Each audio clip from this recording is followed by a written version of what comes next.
Hey guys, Ramblin' Man, Moto and Drone here. It's a Saturday in the low 40s.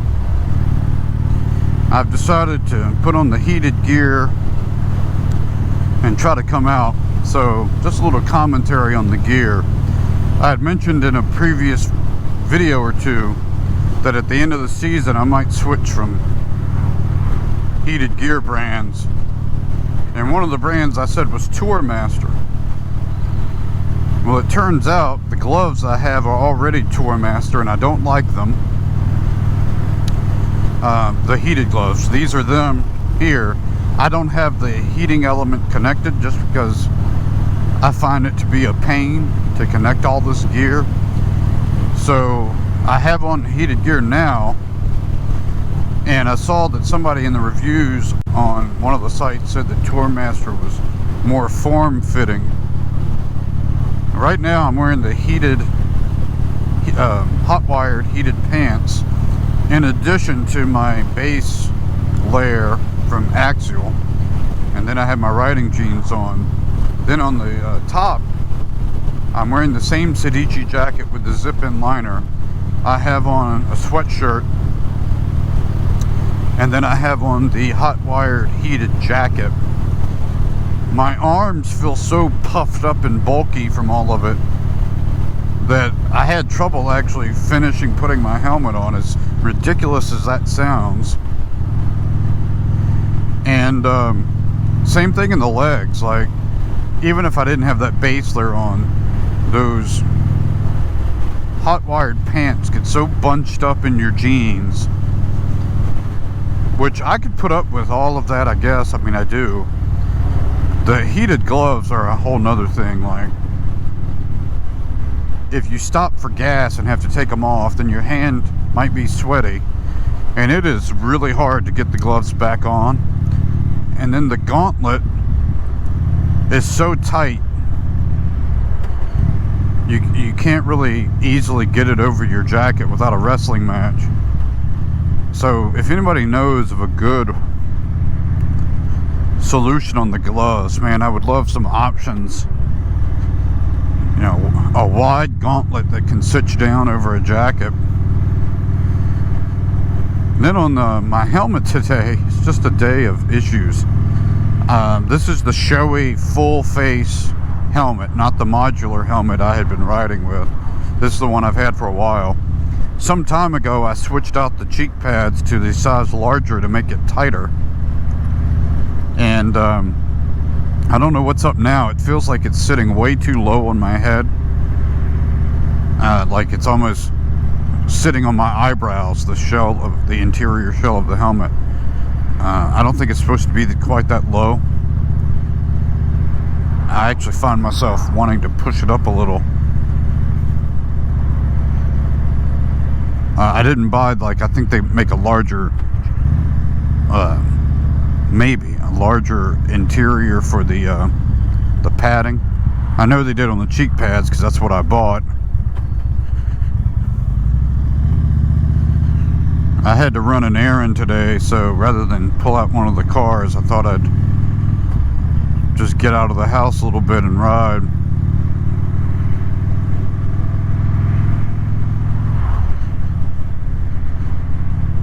Each time I get back on this bike with the Ultimate seat, I have mixed feelings, because I definitely feel higher, and I'm trying to ignore it. I'm trying to get comfortable with it, but it is noticeable to me, and there's no guarantee the Corbin seat would be any better on this.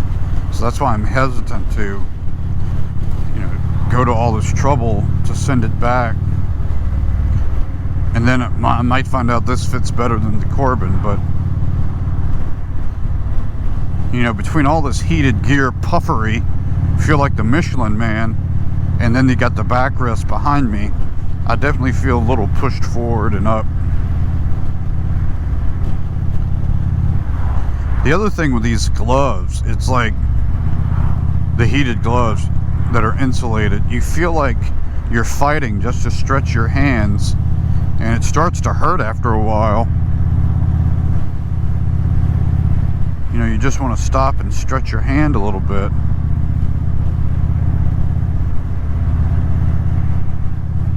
Now, I can say that my hands are warm right now, even without the heated gear on the hands. I do have the legs and the jacket on. I don't usually wear a base layer with the heated gear. This is the first time I've done it. So I don't know if that's why I can't directly feel the heat, but I feel warm.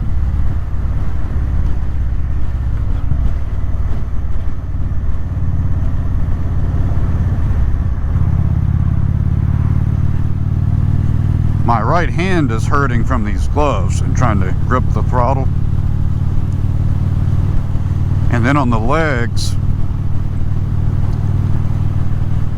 they're fine. On the arms, everything just feels stiff around the elbow because I think some of this stuff is bunched up, or it's just too thick in general.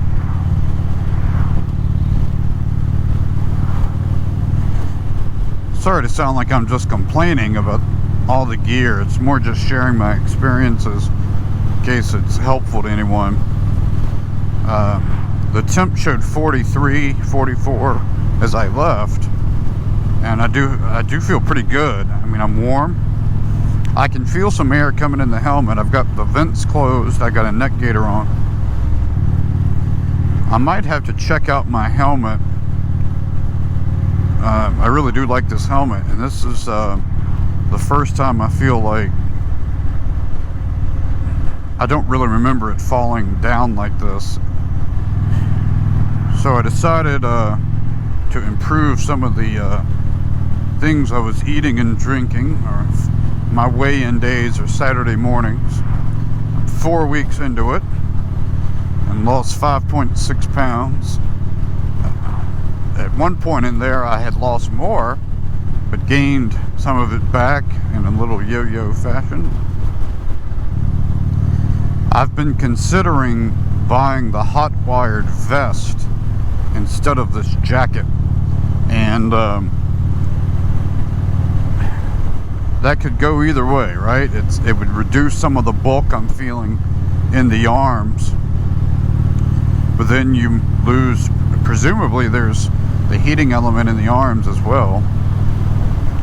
I felt like today was so cold I needed an extra layer with the sweatshirt. Maybe that was overkill. I almost pulled out the Super Chief Limited. It's got heated grips, and I haven't ridden it since I bought this bike. But as you can see, ended up bringing this one out again. There's so much cold air that comes in the front of the helmet that obviously you want most of the time. I'm curious, you know, in addition to the neck gaiter, do you guys that ride in cold weather, do you wear, how do you pronounce it? Baklava? I don't know. I'm probably pronouncing that wrong, but do you wear a head and chin covering as well inside the helmet? I'm not right now. Under the sweatshirt, I just have a long sleeve t-shirt on, and I guess I could see about switching those out when I stop, but I'm afraid that would be too cold.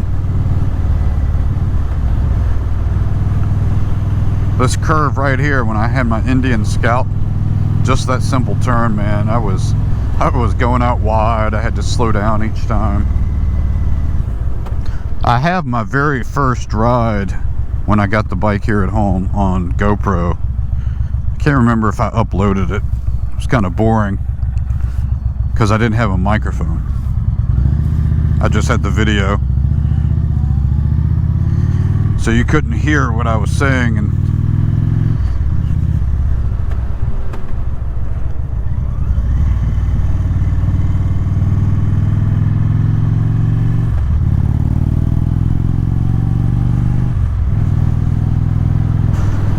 most of you, I'm sure, know this if you're watching a channel of motorcycle riding, but for those who don't, on the heated gloves, there's a little connection right there you see on my left That comes and connects to your jacket, where inside the jacket sleeve on left and right is a little cord that you pull out of the zipper that it's put in right now, and you connect that to the gloves.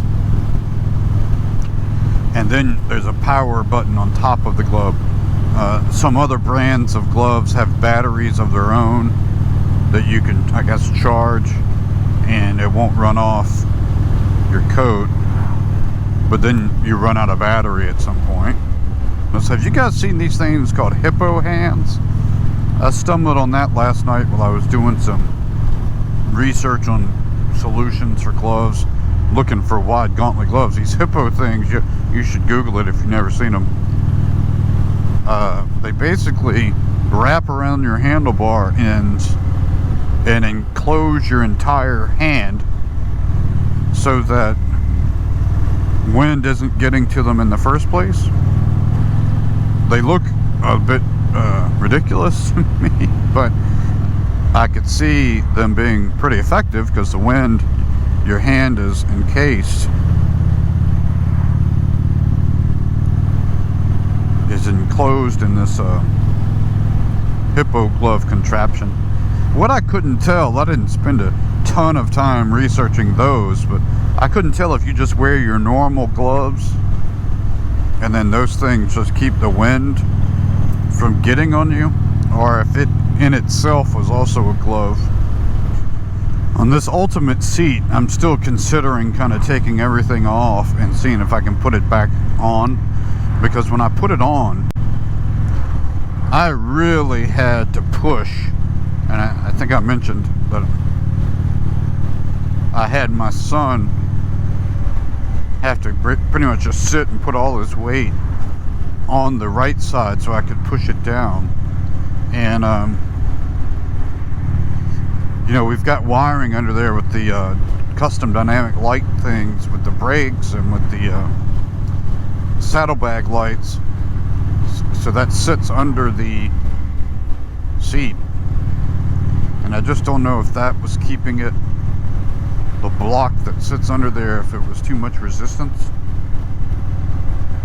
and if in any way that's keeping it from going lower. Some of you may have checked out my other YouTube channel, which is a wildlife trail cam photos, videos from our property. And I've been trying to move away from browning. The great quality videos when they work, but they keep breaking on me, and I've spent a lot of money on these cameras, and browning customer service isn't fantastic. And I'm returning one of the cameras I bought. I just didn't like them at all.